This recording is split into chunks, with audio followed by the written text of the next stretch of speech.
పశుల తొట్టిలో పరియున్నాడు, తన్ను తాను తగ్గించుకున్నాడు.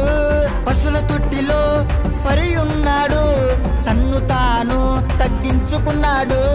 మన బ్రతుకులు మార్చాలని, శుద్ధులుగా చేయాలని, మన బ్రతుకులు మార్చాలని, శుద్ధులుగా చేయాలని. రక్షకుడు, నా రక్షకుడు బెత్లెహేములో పుట్టాడు. రక్షకుడు, నా రక్షకుడు పరము నుండి దిగి వచ్చాడు.